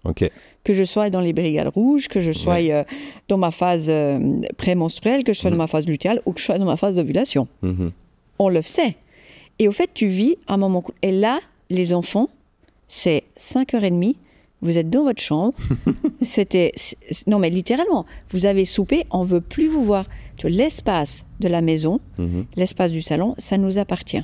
C'est là. Et les enfants apprennent qu'il y a des êtres humains qui sont leurs parents, qui ont besoin d'intimité, qui ont besoin d'échanger, qui vont vivre. Il y aura des semaines de family night, couple nights qui sont magnifiques parce qu'on est dans la phase d'ovulation, tu vois. Puis il y aura des couple nights, mais ces couple nights, ces soirées de couple, par exemple dans une phase difficile, mais elles vont tout calmer les choses. Elles vont apaiser le tout. Et au fait, la régularité, la discipline de ça va faire, David, que ça va tout changer. Et tu vas montrer à tes enfants l'exemple. Tu sais pas quoi, maman et moi, on est prioritaires. Et toi, tu restes dans ta chambre, je veux pas t'entendre. Non, il n'y a pas d'excuse. Alors tu dois un peu, tu vois, aussi que tu leur autorises de faire des choses, mais littéralement, ils doivent manger avant, ils doivent débrouiller. Bref, c'est votre soirée. Et tu crées quelque chose comme ça où peu importe la phase, peu importe le cycle, peu importe la force, peu importe l'émotion, c'est quoi qui compte? C'est notre relation parent-enfant, enfant-parent. C'est notre relation papa-maman. Et ça, c'est prioritaire. Et ça, c'est game changing. Tu sais que nous, on a eu des moments de notre vie où tout d'un coup, parce que l'agenda ne nous permettait plus, ou plus difficilement d'être les gardiens de notre soirée couple, sais que nos enfants, ils flippaient. Hein. Ah oui. Nos enfants disaient... Ils sentaient le... Tout de suite. Et ils sentaient peut-être les cycles que moi j'avais, mais ils disaient, dis donc, vous faites votre soirée couple, pourquoi vous ne l'avez pas fait Oui. Parce qu'ils percevaient les bénéfices de notre relation, peu importe l'émotionnel. Aussi. Exactement. Et ils ont été les gardiens. Et maintenant, tu vois qu'on ne vit plus avec nos enfants, enfin, je dis, ou très rarement, on se voit, et ils se voient, dis donc, vous ne faites plus votre soirée couple. Hein. Ils nous le disent. Ils le sentent, ouais. Ils le sentent. Ils le voient. C'est une colonne vertébrale, quoi. Exactement. Et moi, ça, je te le conseillerais d'un point de vue familial. Il y a 2 soirées par semaine. Peu importe les agendas, tu es là, une pour tes enfants en tant que parent. Peu importe les émotions que tu aies envie, pas envie, machin. Ils sont prioritaires. Et il y a une soirée, tu es prioritaire, peu importe le cycle dans lequel tu es. Moi, là, sur ce sujet-là, je partage.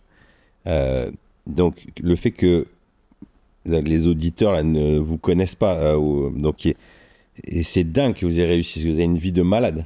Jean-Luc, il voyage énormément. Toi, c'était quand même intense dans le travail. Du coup, est-ce que c'est ce côté discipline de dire on l'a mis dans l'agenda, c'est quelque chose de naturel ou c'est une violence que vous devez vous faire? Parce que Hélène, elle est plus disciplinée que moi. Moi, j'ai du mal à être discipliné parce que je suis un opportuniste. Donc, quelqu'un qui m'appelle en me disant il faut absolument que je te voie ou il faut que je t'appelle et tout, et que c'est la soirée qu'on avait prévue, je sais pas comment expliquer. C'est pas que je minimise ce qu'on a prévu, mais ça peut vite passer en second plan. Mais je me fais embarquer, quoi. Ouais, je vois tout à fait. Donc, c'était quoi? C'était...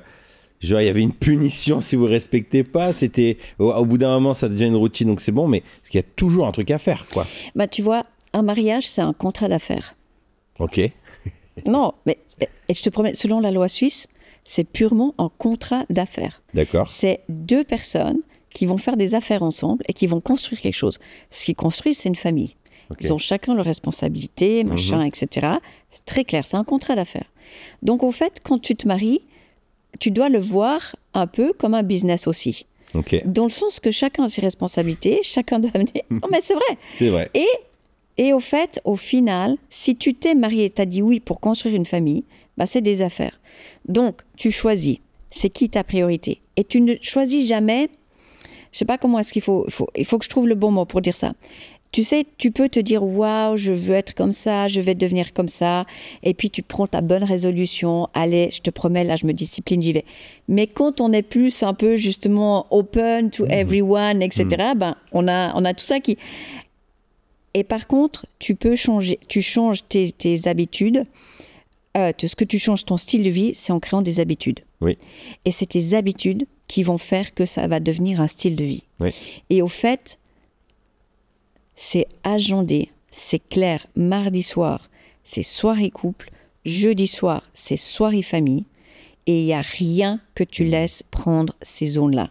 Il n'y a pas le sport, il n'y a pas le copain, il n'y a pas la copine de, il n'y a pas les... Non, tu ne sais pas quoi, c'est ça. Ouais. Et cette habitude-là va faire en toi... Au départ, tu crois que tu le fais pour tes gosses et pour l'autre. Mais en fait, tu vas très très vite te rendre compte que c'est pour toi que tu le fais. C'est intéressant que là, tu viens de aussi peut-être donner une clé, c'est ce mardi et jeudi. C'est que nous, souvent, on les fait les week-ends et tout, mais les week-ends, il y a toujours un truc. C'est pas le week-end. Ouais. Et c'est intéressant, ça,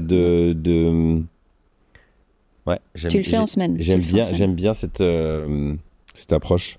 Moi, j'aimerais bien revenir sur le sujet du management et du cycle.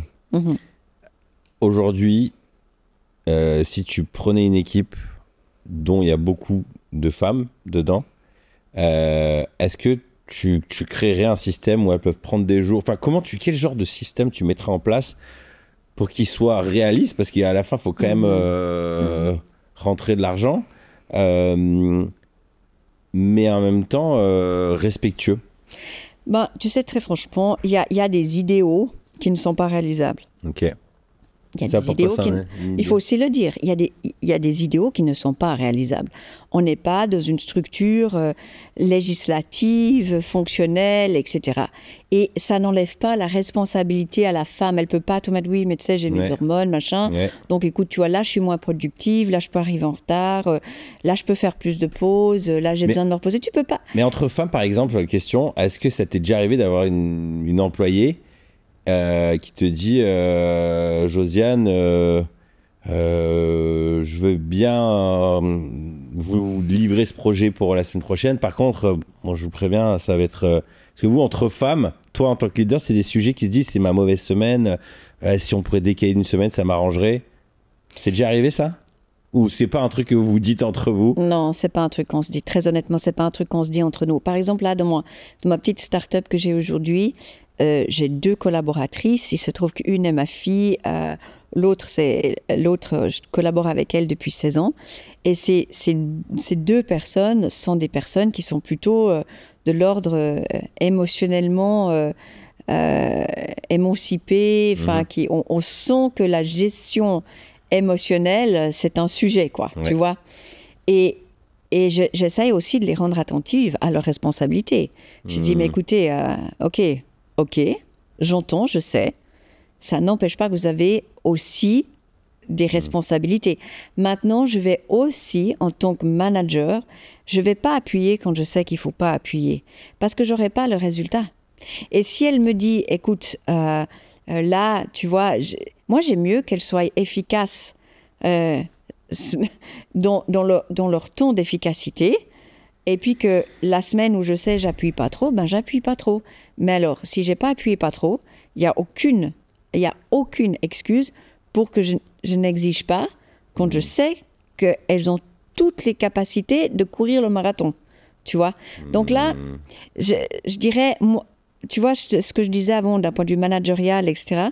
Moi, j'ai équipé des milliers de femmes à l'indépendance pour qu'elles puissent gagner leur vie en tant que maman.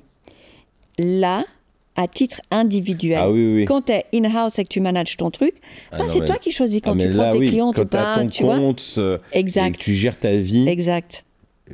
Parfait. Je pense qu'il y a moyen de gérer son temps. Ouais. Dans le cas d'une équipe, c'est plus compliqué. C'est plus compliqué. Et maintenant, en tout cas en Suisse, on a une loi. Enfin, je sais qu'il y a des cantons, il y a même des entreprises. Ils ont décidé d'accorder 3 jours de congé pour les règles. Par mois. Par mois. Okay. Mais c'est fait dans une telle ignorance, appliqué dans une telle ignorance, que les femmes, en fait, les prennent le jour des brigades rouges, des règles. Ouais. Alors que, si elles avaient connaissance de cause, il faut qu'elles s'arrêtent 3 jours avant. Parce que les brigades seront beaucoup moins inflammatoires, feront beaucoup moins mal, et ça se passera normalement. Elle a même la force, elle a la capacité mentale de recréer des projets, de poser, d'analyser ce qu'elle a fait, etc. C'est pendant qu'elle a ses règles. Et alors qu'il faudrait le faire, c'est vraiment la semaine d'avant. Ouais, tu vois, c'est là où elle n'a pas d'œstrogène. Elle est vraiment at the zero. Donc, au fait, c'est appliqué, c'est une loi, il y a un principe, on commence quand même à se rendre compte, au fait, c'est pas un truc d'injustice sociale, c'est pas un truc non égalitaire. Mais du coup, tu payes le même salaire avec 3 jours en plus. Dans ce contexte-là, elles sont protégées. Donc, ça veut dire, c'est soit prendre conscience que dans ce cas-là, en tant qu'employeur, tu te dis, elle a intérêt à être sacrément douée pour qu'elle bosse 3 jours de moins que tout le monde et qu'elle ait le même salaire qu'un homme. Oui, mais quelqu'un, tu vois, c'est l'exemple que je t'ai donné de ma cliente qui, elle, avait, compris, elle était capable de gérer 2 instituts. Non, mais je suis d'accord avec toi. Ce que je veux dire par là, c'est que ça demande de vraiment, un peu comme dans les tests de personnalité ou quoi, il y a des super-héros, chacun a des talents différents. Et donc, pour un, il va faire ça 10 fois plus vite que l'autre, telle tâche. Et donc là, c'est comprendre que, en lâchant du temps, en fait, des temps, des journées, en fait, ça lui permet d'être plus efficace. Mais par exemple, un homme, si tu lui donnes 3 jours de repos de plus, est-ce qu'il est plus efficace? Mais non, mais rien du tout. L'homme, vous n'avez pas besoin de ça. Mais absolument pas. Non, mais on ne parle pas de besoin. Non. Si on parle juste en termes de management, est-ce que si un gars, on lui file 3 jours off par mois, il sera plus efficace? Mais pourquoi? J'en sais rien. Ben non. Parce qu'il est reposé, parce que du coup, il a le temps de prendre de la hauteur. Alors tu lui les enlèves sur ses vacances. Non, mais ce que je dis, oui. Mais non, là, c'est une difficulté. C'est ce que je te disais au départ. L'horloge hormonale interne humaine n'a rien à voir avec l'horloge. Non, mais là, je fais exprès de taquiner en disant. Mais tu en essaies de matcher 2 clocks, 2 mondes, et qui ne sont jamais au même rythme. Donc on essaie de faire une musique, et puis au fait, le drame, c'est qu'au fait, l'horloge du travail, l'accomplissement professionnel, le besoin de se faire est devenu tellement haut qu'aujourd'hui, il y a plein de jeunes filles, elles veulent même plus d'enfants parce qu'elles veulent une carrière. Bah oui. Et parce qu'elles se disent, je pourrais pas produire ce que je dois produire, je pourrais pas fournir pour qu'on me, tu vois, on me donne ce poste, etc. Si j'ai des enfants et tout ça, et pour elles, dans leur tête, elles sont là, ok, parce qu'elles sont ambitieuses, parce qu'elles ont quelque chose dans la tête, parce qu'elles en veulent, elles veulent accomplir quelque chose, et on sacrifie l'humanité sur l'autel du travail. Et on sacrifie les gens, on sacrifie même le besoin fondamental. Et elle va subir. Parce que celle qui veut faire carrière, hein, David, mais elle vit toutes ces phases. Hein. Oui. Elle a, depuis le départ, etc. Et elle sacrifie tout ça. Mais quelle responsabilité, nous, en tant qu'entrepreneurs, on a là-dedans? Parce que du coup, c'est nous qui leur donnons... Mais elle pourrait peut-être aller ailleurs, mais c'est pour ça que je pose toutes ces questions avec ton regard sur quel modèle réinventer. Est-ce qu'il y a quelque chose à réinventer pour permettre à des femmes de... tu l'as fait, toi, en donnant l'indépendance... Mais dans le cas de structure, en fait, on entretient le problème. Parce qu'en même temps, soit on a l'humanité, soit on devient des patrons, des leaders d'entreprise où on met à cœur l'humain et au centre l'humain, et on comprend ses besoins, mais en ayant la bonne tension avec la nécessité de ce qui doit être accompli dans une entreprise. Si tu rentres dans une entreprise, il y a aussi les règles du game. Mais c'est pas évident. Mais tu vois, est-ce que s'il y a 100 ans, David, il y a 100 ans en arrière, si on avait dit à nos patrons, à nos travail, tu vas pouvoir faire du télétravail. Tu sais pas quoi. Moi, même de ma génération, je suis plus âgée que toi, mais de ma génération, si j'allais vers mon patron, je disais, est-ce que je peux travailler à 80%?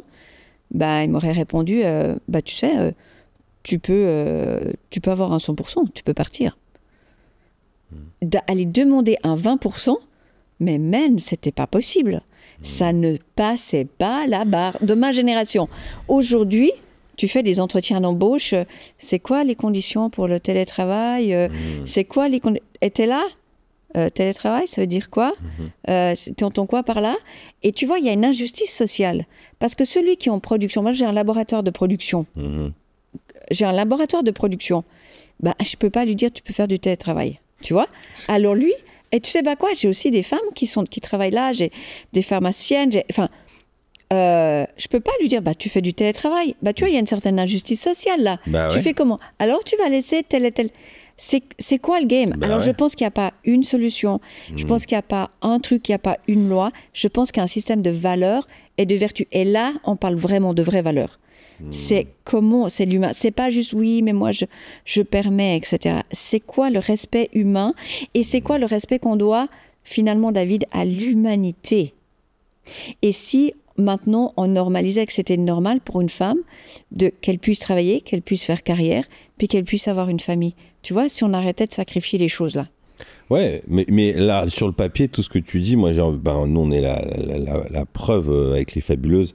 J'ai plein de mamans, on est hyper flex sur le télétravail. Mais tu vois, dernièrement, je voulais recruter quelqu'un, j'en parle avec un ami plus expérimenté, plus âgé, puis il me dit, elle est douée, elle a des enfants. Elle en a un petit... Et il l'apprend pas, elle va t'en faire un deuxième. Et en fait, j'avais jamais pensé comme ça. Je lui dis, non, t'exagères et tout. Et en fait, je me rends compte que, en tant que patron, là, j'ai eu que des congés en maternité. C'est très compliqué. Yes. Financièrement, c'est hyper compliqué. Et en fait, je me rends compte aujourd'hui, soit en fait, je descends les objectifs et je me dis bon, tu vois, là c'est ma réflexion pour l'année prochaine, je descends les objectifs, je me dis ok, tant pis, on fera pas une putain d'année, c'est pas grave, on va se laisser surprendre, mais au moins voilà, il y a des congés, congé maternité, donc je vais faire attention. Mais en même temps, moi, derrière, j'ai des salariés qui disent mais pourquoi on n'est pas augmenté, quoi. Exact. Mais tu vois, je suis là en milieu de tout ça et je me dis, il y a un choix de culture à mettre en place. Dire, soit ici, c'est une putain de performance, mais du coup, je veux entendre personne râler. Ici, si vous voulez, on va tout gagner, mais on donne tout. Soit c'est une version chill, c'est on respecte, on avance au rythme de la nature. Mais dans ce cas-là, venez pas me demander des salaires de fou et des augmentations tous les ans. Exact. Et tu sais, là, au fait, il faut une bonne tension. Il faut une tension saine. L'être humain n'avance pas si tu n'as pas de tension. Mais je lève pas mon bras si j'ai pas une tension qui arrive. Donc, au fait, je pense que l'art managérial sur les projets, sur les humains avec qui on travaille, etc., ça doit rester une saine tension. Et se dire, ouais, ok, on sera juste hyper flex, mais ok, tu n'auras aucune tension. C'est dans l'équilibre des tensions. Et si tu veux aussi faire, parce que c'est aussi notre job en tant que manager, c'est de faire progresser. C'est de mettre les gens face à leurs responsabilités. C'est de leur dire, ok, c'est ce projet, on décide, on le fait ensemble, tu prends la responsabilité, mais alors tu as le ownership dessus. Et si tu laisses la personne avoir le ownership, mais avoir le ownership, ça veut dire que c'est elle qui dort mal la nuit s'il n'y a pas le chiffre d'affaires qui rentre. Tu vois? Parce qu'au fait, nous, on porte tout sur nous, puis on essaie de tout faire en sorte que pour nos collaborateurs, ça se passe le mieux, mais en fait, on leur enlève la responsabilité. Et on leur enlève ça. Alors, si tu leur permets... Non, mais c'est vrai. Non, mais et nous, on est là, et puis on n'en peut plus, là. Il y a tout, puis on essaye de tout faire. Oui. Alors rajoute l'histoire des règles dedans. Mais alors là, tu mets la... Tu vois, tu mets la... Exactement. Donc, écoute, une bonne tension, une tension saine, elle fait toujours avancer quelque chose. Et elle est nécessaire. Moi, dans ce que tu dis, et ce sera... je te laisserai le mot de la fin, mais je crois que quand j'explore des sujets, j'ai envie de trouver une solution miracle. Et qu'en fait, ça n'existe pas. Il n'y a pas de solution miracle.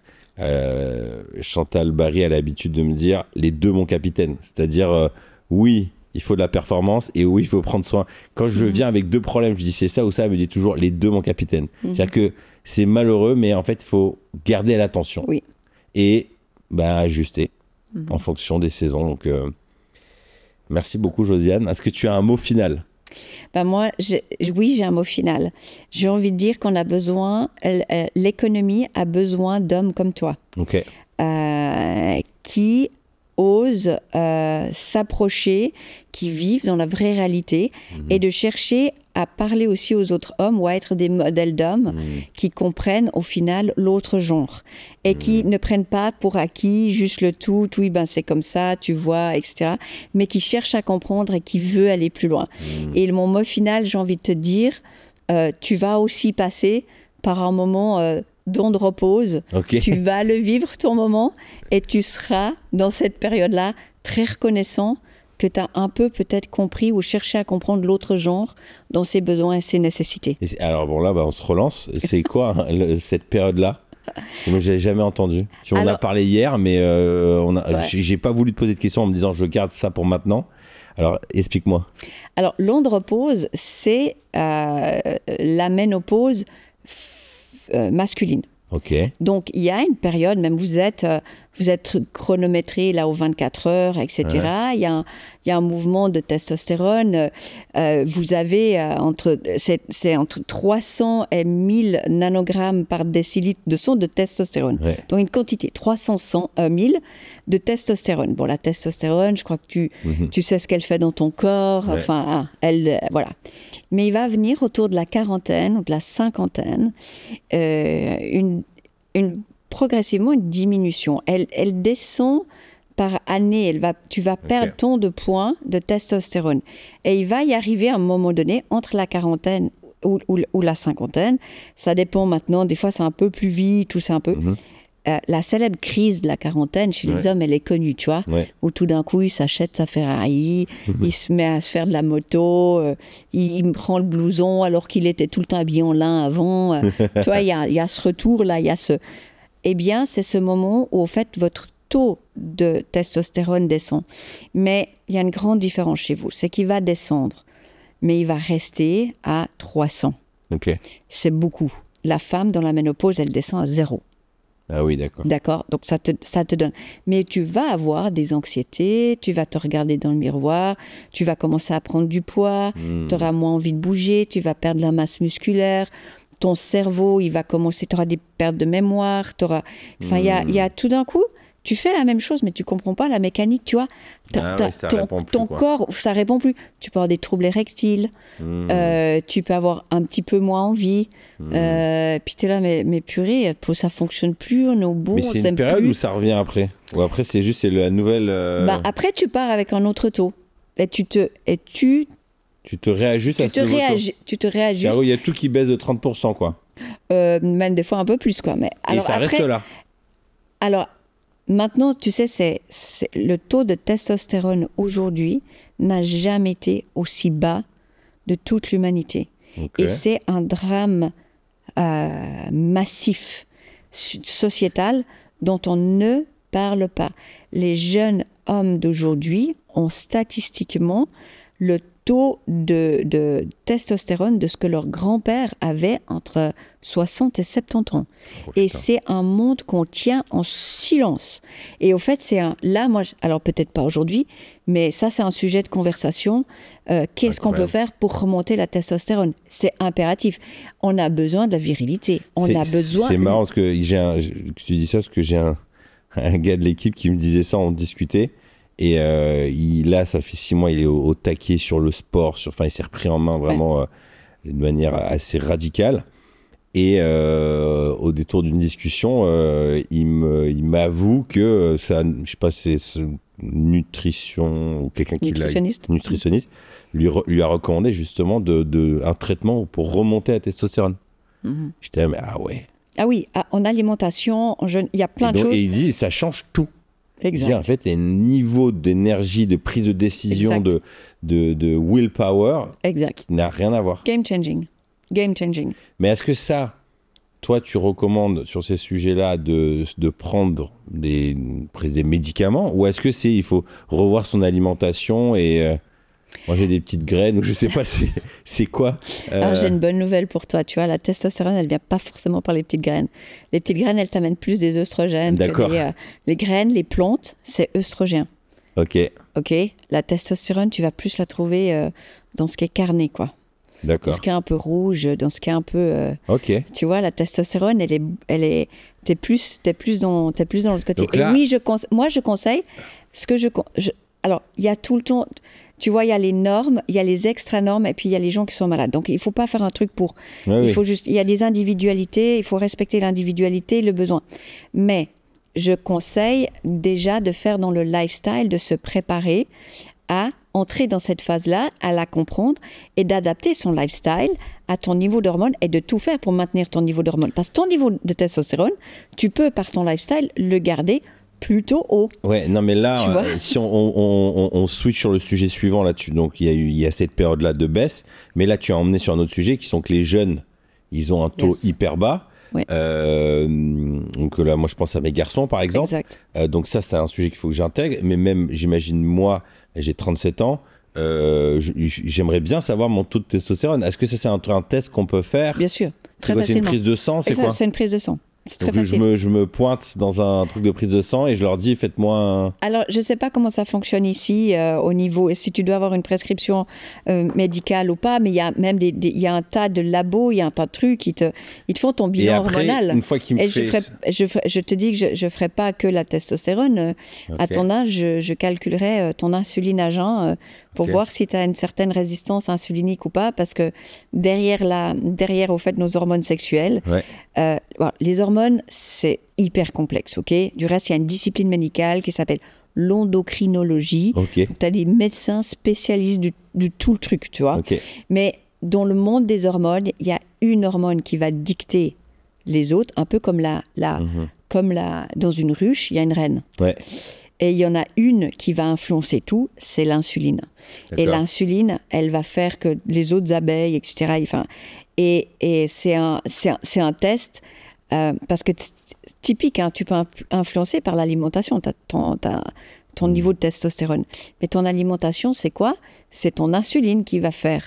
Et au fait, sans se rendre compte, on glisse sur la route de la déchéance. Et notre environnement, notre contexte, aussi ce qui est un peu à la mode maintenant, on se dit même, mais si on veut faire du bien à la planète, il faut que je mange d'une certaine manière. Ben, on va glisser vers un monde extrêmement féminin et des hommes vont être exposés à glisser. C'est vrai que pour aller dans ce sens-là, ce sens-là, comment dire, l'effigie de la Marlboro, le cow-boy, sa clope, son cheval, ouais. Et qui roule des mécaniques et qui donne un coup de boule quand ça va pas. Celui-là, en fait, aujourd'hui, on n'en veut plus. On n'en veut plus de ce gars-là. Et en même temps, c'est malheureux. Mais écoute, on n'en veut plus. On n'en veut plus. On n'en veut plus. Et on veut, d'un autre côté, laisser aux femmes prendre toute leur place. Mais il n'y aura aucune femme qui est épanouie bien dans son rôle, donc ce qu'elle est dans ses hormones, si on n'a pas en face... Si on n'a pas en face la virilité et le taux de testostérone. Aujourd'hui, les plus virils, c'est presque des meufs. Hein. Enfin, c'est un peu terrible, mais aujourd'hui, celles qui prennent... moi, je pense par exemple dans la politique, on a maintenant on a de plus en plus de femmes qui ont des tempéraments... couillus. Voilà. Et en fait, comme un gars aujourd'hui, s'il fait preuve un peu de poigne ou quoi... il passe pour un gros macho. Ouais, mais donc en fait, il y a un énorme défi. Et dans ce que toi tu dis, ce que je trouve hyper intéressant, c'est la prise de conscience que, au-delà du changement des comportements par une genre de pression sociale, il y a en réalité un changement hormonal qui est en place et qui en fait change les comportements sans qu'on s'en rende compte. Donc c'est un mix de changement sociétal et en même temps hormonal qui fait que ça se féminise. Exactement. Donc ça veut dire qu'un homme qui nous écoute, qui s'interrogerait justement sur une forme de... Il a un besoin de s'endurcir, c'est peut-être pas le bon terme, mais parce qu'il y a une notion négative là-dedans, il devrait checker insuline et testostérone. Alors, l'insuline à jeun, je le répète, mais on n'a pas le temps vraiment de le développer. Pour ça, si tu vas chez ton médecin et puis tu lui dis j'aimerais mon insuline à jeun, il te dit ça sert à rien, ta glycémie elle est bonne. Tu dis oui, je t'assure, je veux mon insuline à jeun. Et là, plus tard, je t'expliquerai peut-être, parce qu'on peut développer, on peut anticiper au fait ce qui va se passer dans le futur avec ton niveau d'insuline à jeun. Mais bref, là, si un homme est là et qui s'écoute et qui se dit purée, j'en suis où? Et qui désire faire quelque chose, là on peut aider. Hein. Moi, dans la discipline de la médecine du lifestyle, dans ce que j'essaie de vulgariser moi dans mon travail, on est là. Il y a des solutions, on peut aller plus loin là-dessus. Maintenant, j'ai envie juste de dire, c'est pas parce que il y a eu des abus des deux côtés, c'est pas parce que l'homme macho a abusé de ce qu'il considérait le sexe faible et qu'il a eu des comportements absolument mais inexcusables, non pardonnables, qu'aujourd'hui on doit renier le bon côté et la force de la testostérone et de l'homme qui l'incarne. C'est pas juste de sacrifier parce qu'il y a eu des mauvais comportements. C'est comme si on prend le bébé avec l'eau du bébé et qu'on les jette les deux. Non, oui, l'eau du bébé, il fallait le jeter, mais on garde le bébé. D'accord? Et là, aujourd'hui, on est en train de faire payer aux hommes quelque chose et il y a même ce mouvement, mais on est désolé, et puis si on veut être des bons hommes, donc du coup, tu vois, on va aller dans le sens. Oui, mais ce que la femme, elle se rend pas compte, c'est qu'aujourd'hui, il y a plein de femmes qui castrent leurs hommes. Et c'est pas OK de castrer les hommes. Sous le prétexte que tu as eu des problèmes ou que tu as été abusé, ou etc. Non, c'est pas OK. Moi, j'ai été abusée. Hein. Je suis une personne, je pourrais mettre #MeToo. OK? Mais j'ai jamais cherché à castrer aucun homme. J'ai réglé ma vie. J'ai eu accès à régler ma vie et ça ne m'a jamais posé de problème. Donc, non à Ok, vous avez à payer là, vous les mecs maintenant, payez la facture. Et maintenant, c'est nous qui montons. Il n'y a pas de castration mutuelle. Tu vois, une femme ne peut pas castrer un homme et un homme ne peut pas castrer une femme. C'est pas ok, ça. Ça, c'est pas ok. Mais tu vois, par rapport à ça, moi, j'ai l'impression de m'être énormément féminisé. Bien sûr. Parce que j'ai vu mon père et ma mère vraiment à l'ancienne, quoi. C'est en gros ma mère à la maison, mon père qui bosse, il voulait pas qu'elle bosse. J'ai vu ma mère triste, qu'elle pouvait pas aller bosser, elle avait envie de s'épanouir. Bon. Et moi, je dis, je ferai pas le même modèle. Et j'ai voulu, mon père il cuisinait pas, j'ai voulu être présent. Et je pense que je suis assez sensible émotionnellement, donc l'état émotionnel de ma femme, il m'impacte de fou.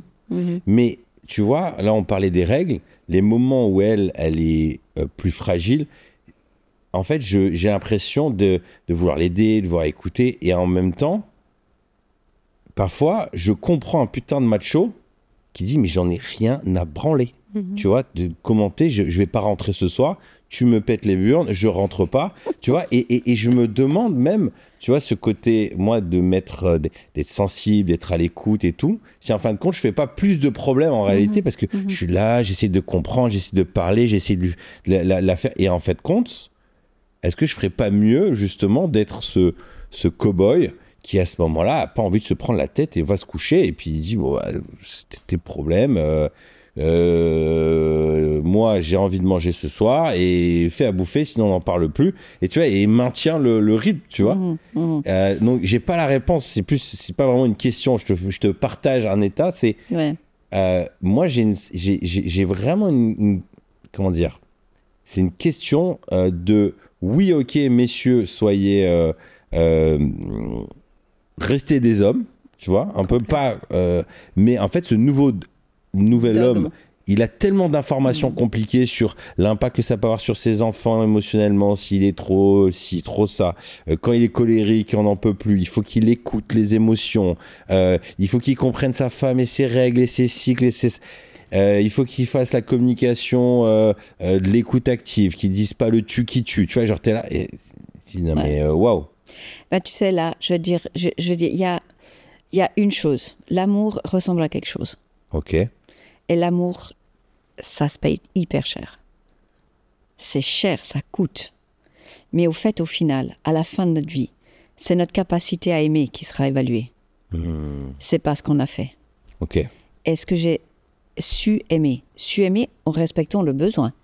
Et on récoltera, tout le monde a des fruits de sa vie. Et au fait, il y a des gens qui ont cette fonction et cette capacité d'aimer, parce que l'amour ressemble à quelque chose. Et à quoi ça ressemble l'amour quand justement toi t'en as pas envie? Tu vois, ça ressemble à quoi? Et ça ressemble à quoi l'amour que tu dois recevoir quand t'en as besoin? Et ce que tu donnes, et c'est pas et je m'excuse, mais c'est pas, il faut qu'on arrête de subir les dogmes, les principes, les trucs, et on sait plus à quel sens se vouer, on sait plus ce qu'il faut faire, et de toute façon plus on en fait, pire c'est, et on se renie nous-mêmes dans notre propre chemin de vouloir bien faire.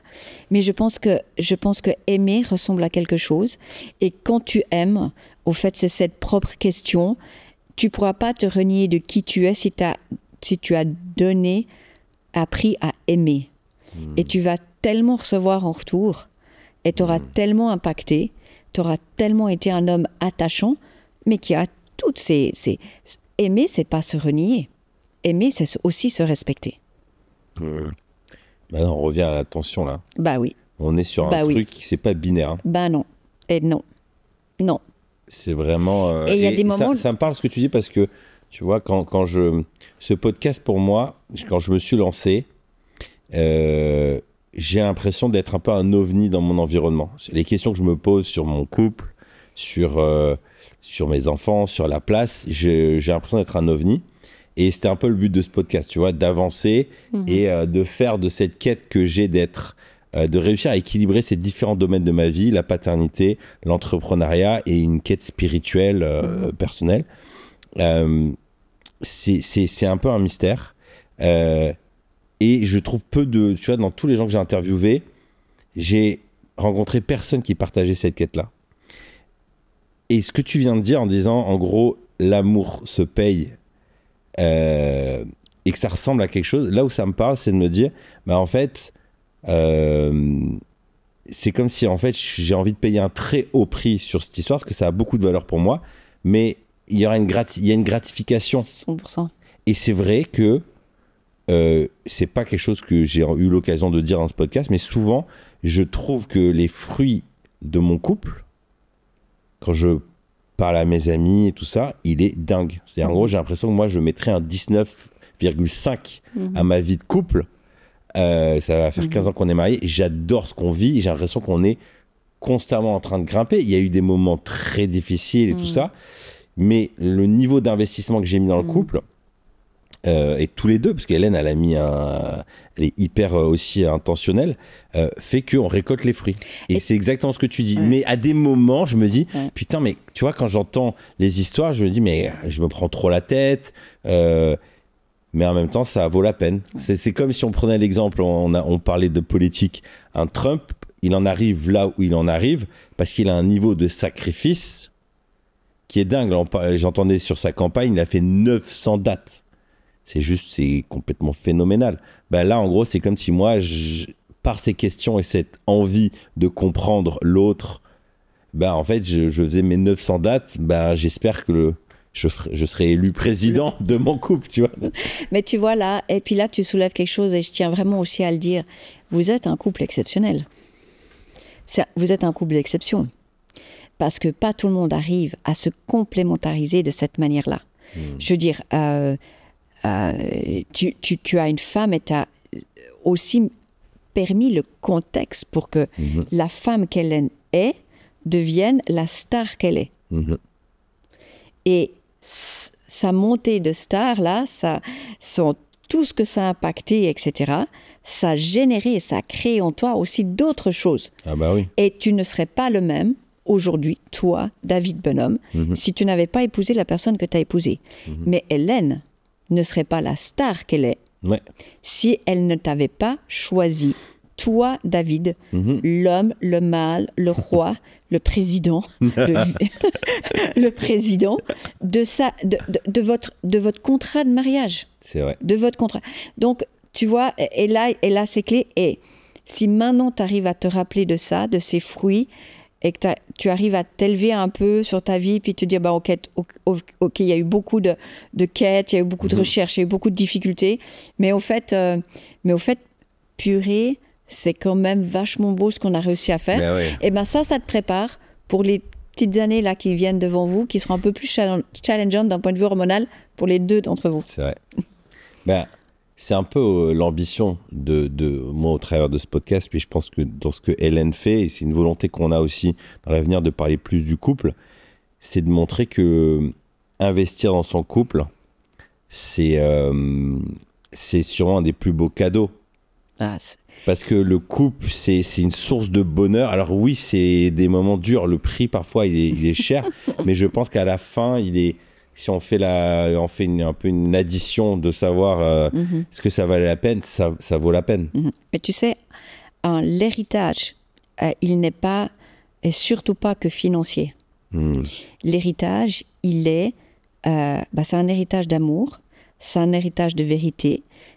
Et dans une famille où il y a eu un père qui sait à quoi l'amour ressemble, mais c'est pas que les enfants qui changent, c'est les petits-enfants, c'est les arrière-petits-enfants, c'est les carrières, c'est l'épanouissement émotionnel, c'est le relationnel, c'est la capacité à gérer l'argent. It's huge. Alors vraiment, moi je t'encourage, David. Alors, bon, tu sais que moi j'ai une petite relation privilégiée avec Hélène. Ouais. Moi je connais Hélène, tu vois. Ouais. voilà, je te connaissais moins, je te connais moins, mais je t'encourage à rester l'homme qui tu es, le président de ta vie, le président du chef de famille que tu représentes et qui tu es, parce que votre histoire-là, ce que vous êtes en train de vivre, vous êtes en train de poser des jalons que c'est possible. Dans une société qui nous dit que ça n'est plus possible ou que c'est normal, que quand tu vois ça va plus 2 fois, 3 fois, etc., ben on arrête. Donc, mort à ça comme un pitbull, c'est non, et tu lâches pas le truc, c'est vrai. Parce qu'au fait, ce que tu construis là, c'est pas que pour vous, tu le construis pour des milliers, des millions de personnes. Et tu crées une legacy, tu crées un héritage pour tes enfants aussi, qui, eux, devront répondre à des problèmes de société qui... Bonjour. Ça s'apprête, ouais. Eh ben, on va s'arrêter sur cette première partie, sur ces belles paroles. Merci beaucoup, Josiane. Merci, David. Chers parents entrepreneurs, tu n'as pas besoin de nouvelles routines, ni de la dernière stratégie IA ou le hack de développement personnel pour développer ton entreprise et tenir bon. Ce que tu as besoin, c'est de principes solides qui vont t'aider à tenir dans le temps. Je te promets pas de faire des millions, je te promets pas le petit hack qui va tout révolutionner. Moi, ce que je te propose, c'est des principes solides qui vont t'aider à tenir dans le temps. Si tu es parent, tes enfants, tu sais que tu rentres dans une nouvelle dimension temporelle. Tu es parti pour un long moment. Et ce que tu veux, c'est une entreprise solide qui va t'aider à construire dans le temps, te donner de la liberté, mais aussi bâtir un héritage pour tes enfants. Et c'est ce que je te propose dans cette formation, les 12 principes pour t'aider à apaiser ton esprit dans les moments de difficulté, dans les tensions de la vie de famille, pour tenir bon dans la durée. Je m'appelle David Bonhomme, ça fait plus de 17 ans que je suis entrepreneur. J'ai monté 2 sociétés. Une, on est passé de 160 € à 4,7 millions. L'autre, de 0 à plus de 2 millions. J'ai dans des périodes de pic, géré plus de 60 salariés. Ça fait plus de 15 ans que je suis marié avec Hélène.